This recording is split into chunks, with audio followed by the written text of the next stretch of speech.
سلامونه نیک هیله احترامات هیله د ټول به روغ جوړ او صحتمند وئ. ګرانو دوستانو، نن در سره یو وړوکی پیغام شریکوم. پیغام مې په خاصه توګه بهر میشتو افغانانو ورونو ته ده، هغو ورونو ته چې هغه له افغانستان څخه بهر په امریکا، اروپا، استرالیا او یا هم نورو هیوادونو کې اوسېږي. ګرانو افغانانو ورونو، لکه څنګه چې تاسو ته معلومه ده چې له افغانستان څخه وخت ناوخت یو شمېر ځوانان د کار، تعلیم، تحصیل او غریبۍ په خاطر باندې نورو هیوادونو ته سفر کوي. نن درته یو وړوکی پیغام لرمه، هیله ده چې د عاجز بنده خبرې په غور او دقت سره واورئ، فکر ورباندې وکړئ چې دا څه وویل.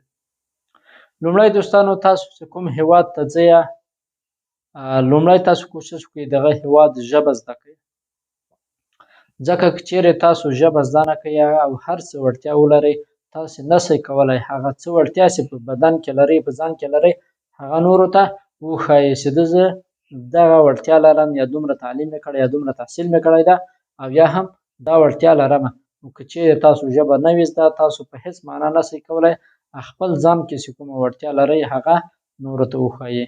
نو کوشش وکړئ په لومړي قدم کې، هر هېواد کې چې په لومړي قدم کې په ټوله معنا باندې ژبه زده کړئ. بعضې افغان وروڼه دي چې هغوی ژبه تر ډېره پورې نه وایي، لامل یې دا وي چې هغوی ځان ته بهانې لټوي او وایي چې ما نه زده کېږي. دا خبره غلطه ده.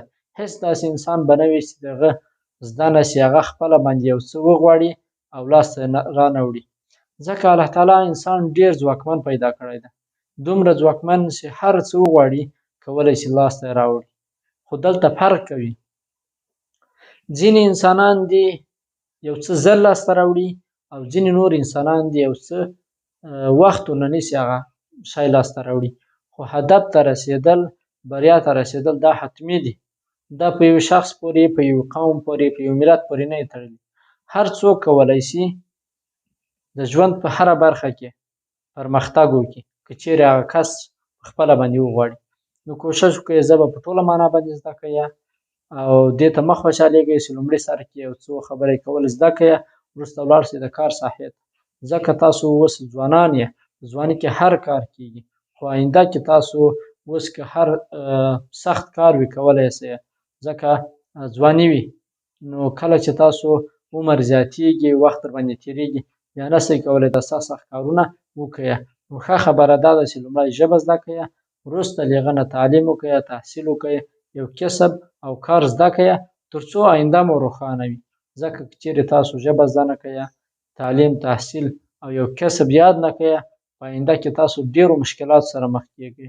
اروپایي هېوادونو کې تاسو ټولو ته معلومات شته چې مالیات یې دومره ډېر زیږ دي چې که چیرې یو کس ډېر معاش ونه لري، هیله دومره کولی شي خپل کور کرایه ورکړي، هغه مالیات پرداخت کړي. نو تاسو کوشش وکړئ تعلیم وکړئ، تحصیل وکړئ، هم به مو په آینده کې عاید زیات وي او هم به مو آینده روښانه وي، د ستونزو مشکلاتو سره به نه وئ مخ. دویمه خبره افغانانو وروڼو، چې خپل وخت سم مدیریت کړئ. وخت ډېر مهم شی ده. بعضې افغانان وروڼه په لومړي سر کې چې کله بهر هېوادونو ته ولاړ شي، له هغوی نه خپل ځان ورک شي، هغوی شپه ورځ په ټیک ټاک کې مصروفه شي یا په نورو کنځلو، تاویلو ماویلو باندې مصروفه شي. نو کوشش وکړئ وخت مو سم مدیریت کړئ، له وخت نه سمه استفاده وکړئ. که چیرې تاسو بهر میشتي افغانان وروڼه هغسې نه وي له افغانستان څخه بهر هېوادونو ته ځي، که چیرې تاسو په لومړیو کلونو کې تعلیم ونه کړه، تحصیل هم ونه کړه، ژبه مو زده نه کړله، یو کسب هم زده نه کړه، یو ځای ته مو ځان ونه رساوه، بیا په هېڅ معنا باندې ځان نشئ رسولی. وروسته بیا بدون له دې نه چې آینده کې افسوس وکړئ او دا ووایئ چې کاش دا مې کړي وای، هغه مې کړي وای، بله به هېڅ چاره نه لرئ. نو مخکې له دې نه چې افسوس وکړئ، مخکې له دې نه چې ووایئ چې دا وخت مې ولې ضایع کړ، مخکې له دې نه چې پښېمانه شئ، همدا اوس، همدا نن نه له ځان سره پرېکړه وکړئ، ژبه زده کړئ، تعلیم وکړئ، تحصیل وکړئ، یو کسب زده کړئ.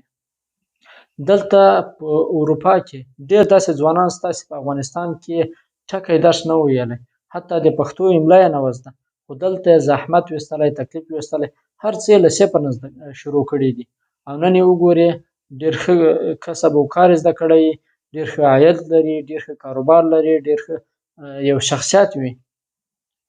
نو دا مه وایئ چې ما په افغانستان کې تعلیم نه ده کړی یا مې تحصیل نه ده کړی، زه نشم زده کولی. نه، چې کله تاسو وغواړئ حتما یې زده کولی شئ. نو وخت مو په صحیح معنا باندې مدیریت کړئ. درېیمه خبره دوستانو، موږ او تاسو له افغانستان څخه بهر له دې سره چې د خپل ځان مسؤلیت لرو، دلته د اسلامیت او افغانیت مسؤلیت هم لرو. ګورئ افغانان وروڼو، موږ او تاسو باید خپلو کړنو ته ډېر متوجه واوسو،